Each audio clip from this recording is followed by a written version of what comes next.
Hello, this is Anthony. Let's walk and talk. A lot of times I get a lot of questions, or I see a lot of responses on how relationships on this journey seem to change and evolve, and how sometimes it can be more difficult to maintain relationships while you're on the journey. And it's interesting because it ends up being for a while a big theme on the journey. And it becomes a big theme because you start to see them for what they are, which is mirrors. They're mirrors to the self. You see, if you understand that we are all connected, then you understand that you call people in moments to give yourself a better understanding of yourself, so you can grow and evolve on this journey. And so when I say relationships, I mean relationships of all kinds, romantic relationships, friends groups, they start to fall away. It's interesting that they all kind of start to fall away in their own different ways. You see, sometimes they fall away because when you begin to understand the world differently, including yourself, and you begin to embody more, you begin to see, for lack of a better word, the illusion all around you, the patterns all around you, the cycles all around you. When you see them, you begin to desire to no longer participate in them, not because they have no value, but because at some point you begin to outgrow the cycles, you begin to outgrow the patterns. And in order for you to evolve, you need to bring in new experiences and patterns in order to continue to grow, continue to understand the self. And the difficulty in this sometimes is that you can be on the journey, you can have relationships, and you can try to hold your energy, you can try to hold your vibration. But what happens is that any relationship, even romantic ones, at first that higher vibration, that higher vibe will attract people. But then what occurs is it feels good. It's like a hit. It feels good. But then after a while, you're in a position where it's almost requiring the other being to begin to raise their vibration, and a lot of times they're not able to. And because of that, they end up remaining stuck in that victim or that ego mentality that you try so hard to get away from.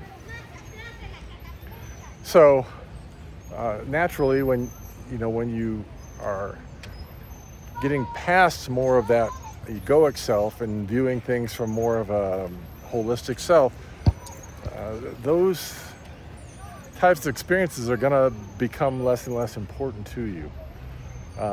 What happens is you start to see things from a different perspective. And again, you're not judging them good or bad, you're just flowing with the experience.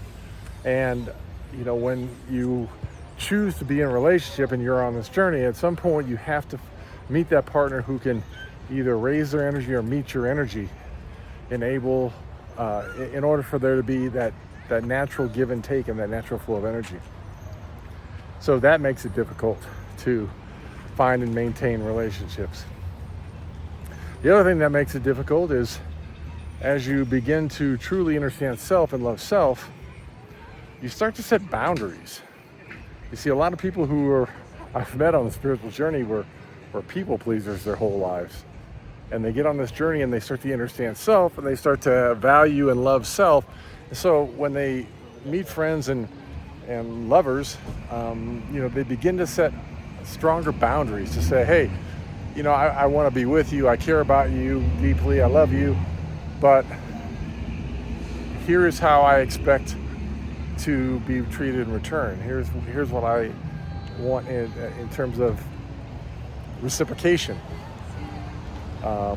Here are my, let's call them lines of demarcation, where you're asking, please don't cross these, because if you cross these, it's going to require me to take action. And as you set those boundaries, it can be scary. especially when you set a hard boundary and someone crosses it, and then you have to, you almost feel like you're put in a position where you just don't have a choice. You just have to let that person go. Not because you don't love them, but because you set a hard boundary and they didn't love you enough to not cross it. And you can say, well, yes, but people act in emotional ways and people do things that they don't mean to do. I completely understand that. But you see, when you're going to attract a partner, you have to attract someone who is at least willing to work to meet you where you are. And there has to be a point where that person is able to say, hey, I see your boundaries, I love and respect you, and so in doing so, I am not going to cross the boundary because I don't want to bring harm to you. I don't want to disrespect you. I don't want to make you feel less than. That's again, that's difficult, but that's part of some of the experiences that you end up having on the journey. You see, it's definitely true that you start to see the patterns and the cycles. You see these sequences repeat over and over again. And where you get on the journeys, you start to try to be a bit more discerning about, who you allow in and kind of how you choose to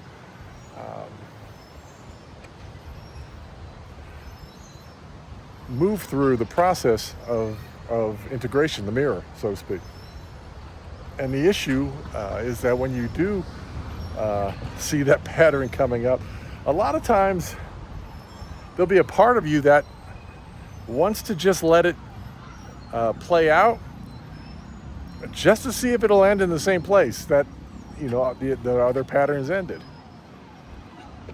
But it can also be empowering, because in that you begin to learn to love more from a detached perspective, meaning you can love somebody deeply, but then also understand and understand that maybe that person isn't either the right person for you, or you can love them from afar. You understand that love is a very great and grand thing, and it doesn't require having that being in your presence in order for you to love them. You see, that's a difficult concept for people who are not on this journey to understand and understand.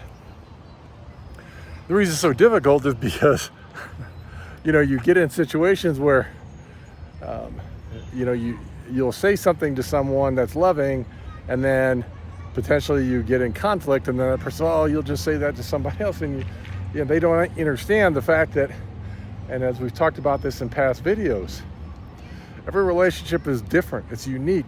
Every relationship is a beautiful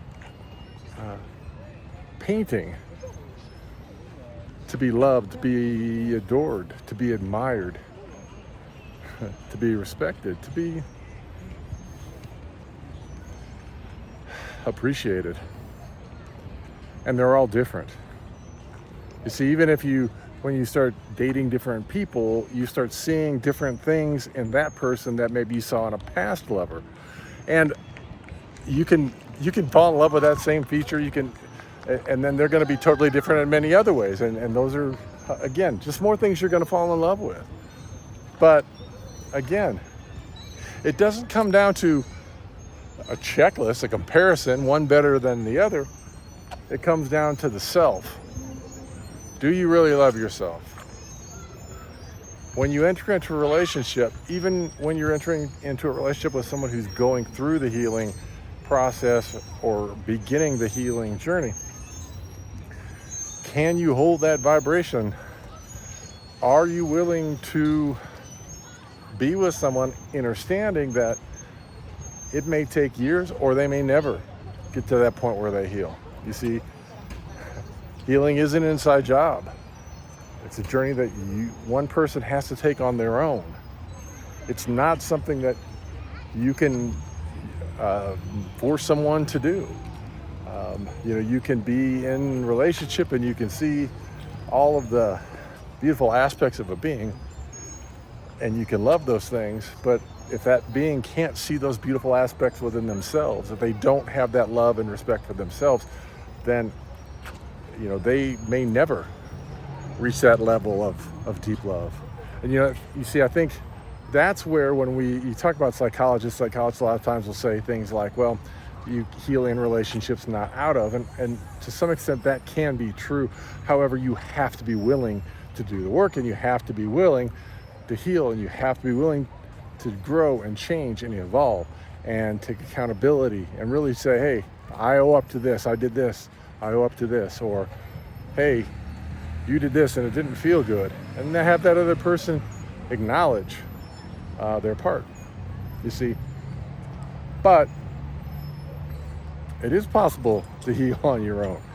You see, what they don't talk about is a lot of the stuff that comes up comes from that childhood trauma, comes from that childhood programming. A lot of things we talk about on this channel. And you have to get to a point where you do and are willing to release the past, feel the feelings, let go of that energy, release the things and the items that you acquired in the past in order to carry yourself into the future. Because what most people don't understand is that by holding on to those things, you're holding on to the energy of that person.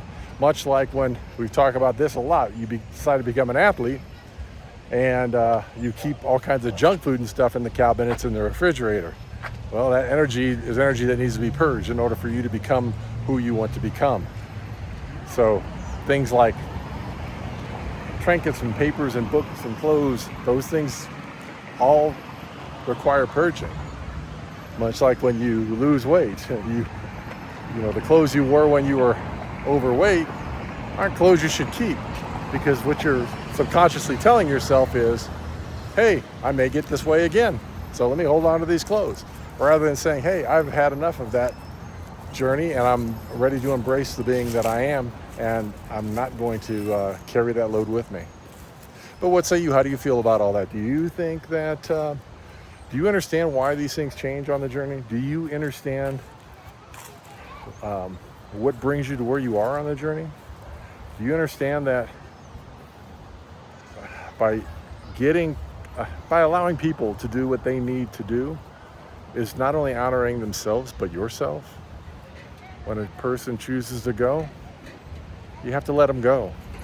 When a person says, our paths are now diverging, you have to just give them a hug and a kiss and wish them nothing but love on their journey.